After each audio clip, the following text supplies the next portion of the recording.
Bonjour, ça fait bien longtemps qu'on n'a pas fait de vidéo et aujourd'hui nous allons faire le témoignage numéro 2. Il y a 2 ans, je vous avais présenté Anne qui avait des petits soucis de foie, vésicule biliaire. Et aujourd'hui, on va faire l'épisode numéro 2, donc 2 ans après. Anne était venue en janvier 2019 parce que sa vésicule biliaire, il fallait l'enlever, c'était très grave, etc. Et aujourd'hui, 2 ans après, la vésicule biliaire, elle est toujours là. Et ce que je voulais, c'est partager tout ce que Anne peut avoir à nous apprendre. Alors, bonjour Anne. Bonjour Guy. Comment ça va? Ça va et toi? Écoute, super. Donc voilà, qu'est-ce que toi tu peux nous dire? Qu'est-ce qui s'est passé en 2 ans? Tu es parti de loin, c'était un peu quand même en souffrance avec ta vésicule. Et aujourd'hui, comment tu expliquerais tout ce que tu as fait rapidement, tout ce qui a bien marché et où tu en es, comment tu es arrivé où tu en es aujourd'hui? Bonne question. Purée. Ça va être le bazar. Il y a eu tellement de choses. Je suis venue te voir en janvier 2019 parce que ça faisait 1 an que j'avais des crises douloureuses, sauf que je savais pas ce que c'était. Et après échographie, on a vu que c'était la vésicule qui était archi pleine de je pense micro-calculs, parce qu'on m'a pas dit qu'il y avait un gros calcul, donc ça je pense que c'est quand même différent des gens qui ont vraiment un gros calcul qui pourrait se coincer. Et j'ai commencé avec toi, on a commencé à changer l'alimentation de base. Donc du jeûne intermittent, des fruits d'abord, ramener du cru petit à petit, mais je pense que j'ai ramené du cru sur quelques semaines ou mois, parce que j'en mangeais, je pense, pas du tout. Je mangeais quasiment pas de fruits, à part des bananes de temps en temps. Et je mangeais pas de crudité, enfin pas de légumes crus. Et dans le repas, je remettais un petit peu, genre, je sais pas, un quart de cru. Et en fait, maintenant, je mange quasiment, mon repas, il est quasiment que cru, enfin, en grande partie. Donc ça, tu as gardé. C'est quelque chose que tu as modifié dans ton habitude alimentaire. Cet hiver, j'ai repris du poids et j'ai remangé plus. Donc j'ai remangé des trucs qu'il fallait pas. Enfin, qui m'ont, en tout cas, pas convenu, et j'ai repris du poids, je me sentais moins bien, plus fatiguée. Et j'ai tout de suite senti la différence cet hiver en mangeant moins bien, en mangeant plus cuit, en mangeant... quand je dis moins bien, c'est pas un truc de jugement, mais je le sens pour mon corps. Et je sentais que j'étais plus fatiguée après les repas, j'avais moins d'énergie, je dormais plus la nuit. Donc tu sais au moins que quand tu vas dans une direction, tu connais le résultat. Ouais, franchement, okay. J'ai vraiment c'est déjà bien. Ça, c'était cool. Déjà très bien, ouais. Donc, mais malgré que cet hiver j'ai mangé tout ça et que j'ai repris du poids, je gardais le cru. Tous les jours j'avais de la crudité, des fruits moins cet hiver, mais quand même je les gardais. Et du jeûne intermittent, je gardais comme en grande partie. Et tu as fait un énorme effort, tu as introduit le sport dans ta vie quotidienne. Pas trop en parler, sinon ça va me porter la poisse. Ah non, je crois que c'est un effort énorme parce que je suis pas du tout sport. Tu es pas du tout sport. Non. Pour toi, c'était vraiment difficile et à force de t'en parler, de te pousser un peu, tu t'y es mis. Là, les 2 ans où tu m'as suivi, où on a fait tout ça, j'ai pas fait de sport du tout, quasiment pas. Enfin, j'ai un peu couru, je crois, quelque chose comme ça, mais vraiment très peu.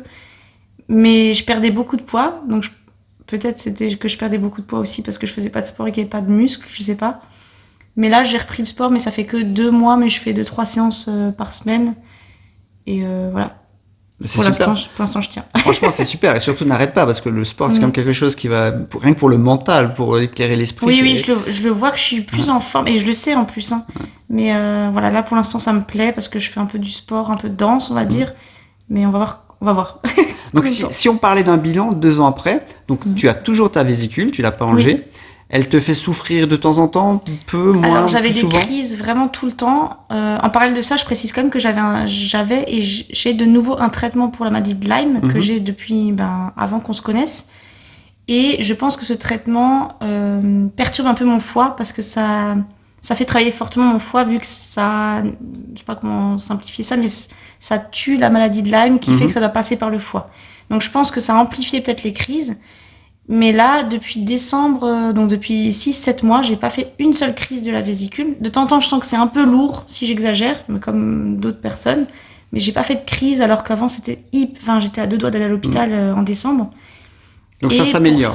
Pour ça, déjà ça s'améliore. Et pour ça, non seulement tout ce qu'on a dit, j'ai fait des jeûnes et tout ça, et j'ai été faire de la kinésiologie. J'ai fait 2 séances ciblé sur mon foie. Enfin, vraiment, en venant chez cette personne en disant, je veux qu'on travaille l'émotionnel en lien avec mon foie. Parce que je crois beaucoup à tout ça, que les maladies sont aussi liées aux émotions et à ce qu'on vit. Et depuis que j'ai eu ces 2 séances, j'ai pas eu une crise. Donc, je sais pas, est-ce que c'est ça? Est-ce que c'est le traitement de Lyme que j'avais arrêté aussi l'hiver? Mais voilà. Ouais, donc c'est un bilan plutôt positif. C'est plutôt positif.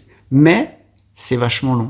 Je me trompe? C'est hyper long. Ouais, j'avoue quelqu'un qui pense pouvoir régler ce genre de problème en 10 minutes, il va falloir mettre un peu plus de temps que ça. Après, j'ai peut-être pas fait autant. Je sais que je fais partie de ceux qui ont fait quand même plein d'efforts, mais j'en connais qui font encore plus drastiquement des changements. Forcément, je pense que c'est équivalent à ce que tu mets en place, quoi. Et sur la durée. Moi, cet hiver, j'ai un peu relâché, c'était un peu plus difficile et tout. Donc, c'est compréhensible. Forcément, je repars en arrière, mais je reste quand même persuadée que, enfin, même quand c'était dur et que j'ai repris du poids et que je remangeais, je savais qu'il fallait que je revienne là-dessus parce que pour moi, c'est mon chemin. Enfin, je me sens mieux là-dedans, quoi. Mais donc, déjà, tu as compris que il y a une certaine route à suivre, un chemin, un rail à suivre, et quand tu en sors, tu souffres. Ouais. Donc, déjà, tu as compris ça.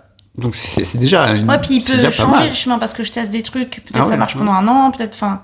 Tu t'améliores, tu tâtonnes. Ouais. La vie, c'est du tâtonnement, c'est du tâtonnement. Donc, encore une fois, ça s'est amélioré, et est-ce que tu penses que tu gardes espoir et tu continues, ou tu vas baisser les bras? Ah ben non, je continue. Ah, c'est bien, c'est ce que je voulais entendre. Non, je continue. Après, je dis pas que toute l'année je serai là. Je suis de nouveau dans une phase. Je pense qu'avec le printemps, en fait, c'est depuis qu'il y a le soleil qui est revenu. Chaque fois, c'est comme ça. Et dès qu'il y a l'hiver qui arrive, c'est très difficile pour moi. Vraiment très. Donc, je sais pas si c'est le manque de vitamine D ou l'émotionnel, j'en sais rien. Mais je sais très bien que là, cet été, ça va être super facile pour moi. Enfin, je pense. Et arriver en novembre, à mon avis. Tant pis si ça rechute un peu, il faudra peut-être que je prépare mieux le terrain pour ça, mais je sais que j'ai une phase un peu plus difficile en hiver où je remange plus de danse, et trop, parce que je mange émotionnellement, parce que du coup il fait gris. Ouais, ça mais c'est pas grave, si l'été prochain ça reprend, si maintenant il y a quelqu'un qui nous écoute là, qui est un peu dans ton cas, qui a des soucis de vésicule biliaire, de foie, enfin un peu tout ça, est-ce que tu aurais quelque chose à lui dire en particulier, quelqu'un qui n'a pas encore commencé à changer, qu'est-ce que tu lui conseillerais? Bah, c'est difficile parce que déjà je suis pas médecin. Non, mais oui, il y a plein de choses, je pense, c'est déjà de se renseigner de s'entourer, voilà, déjà de se faire suivre par un naturopathe ou quelqu'un qui est sensible à tout ça, c'est sûr.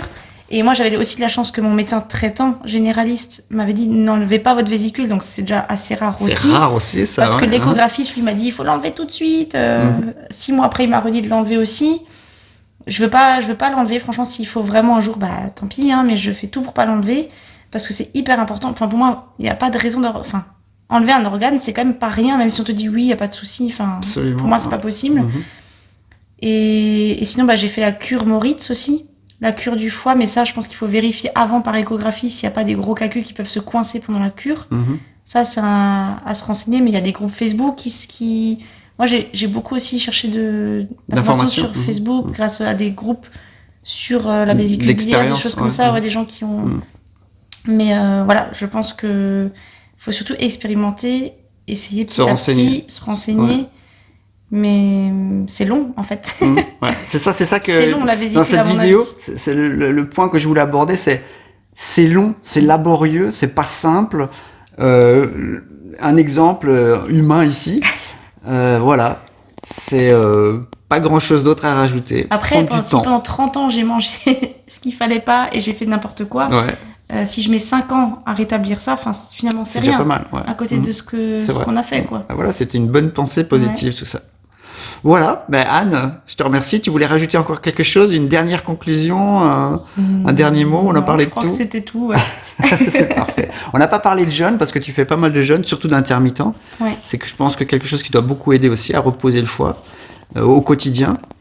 Et quelques jeûnes un peu plus longs, ça je pense que c'est un point important qu'on n'a pas du tout abordé. Petit à petit, parce que je sais que souvent on me dit mais le jeûne, comment tu fais pour pas manger et tout, et moi-même je suis hyper gourmande et je mangeais toute la journée avant. Quand je suis venue te voir, le premier truc que tu m'as dit c'est reposer l'estomac, parce que je mangeais du matin au soir, des petites quantités tout le temps. Et en fait le jeûne c'est... en fait on a plein de fausses croyances. Ah oui mais moi j'ai le ventre qui gargouille. Mais non, quand ça gargouille, c'est pas que t'as faim. C'est juste une fausse croyance qu'on t'a donnée quand t'étais petit. C'est juste que ça se purge, j'imagine, enfin que ça se nettoie. Ouais. Et oui, il y a des crampes, c'est que ça se nettoie, mais en fait, surtout moi, à mon poids, j'ai aucun risque à jeûner. Enfin, on n'a pas besoin de manger toutes les 2 heures. Quoi. Ouais, c'est pas utile. Au début, tu peux jeûner juste déjà 15 heures. Quelqu'un qui n'arrive pas à jeûner 15 heures, qu'il le fasse. Puis après, ce sera 24 et tu te dis, c'est pas si horrible que ça. Et... Ouais, c'est très crescendo, ce que j'ai toujours. Aller tranquille, petit à petit. Anne, je te remercie. Merci Guy. Et je te dis rendez-vous dans 2 ans. Ouais, peut-être un peu plus tôt, ce serait cool. On va voir. Écoute, dans 1 an ou dans 2 ans, on verra. On fera rendez-vous, puis on se fait une petite vidéo de nouveau. Sur le même canapé. Sur le même canapé, il n'y a pas de souci, je ne l'ai pas changé. Donc voilà, nous avons fini de vous exposer tout ça. J'espère que ça vous a plu et que ça vous a donné envie d'essayer, de vous renseigner et d'y aller. N'ayez pas peur, allez-y. Au revoir.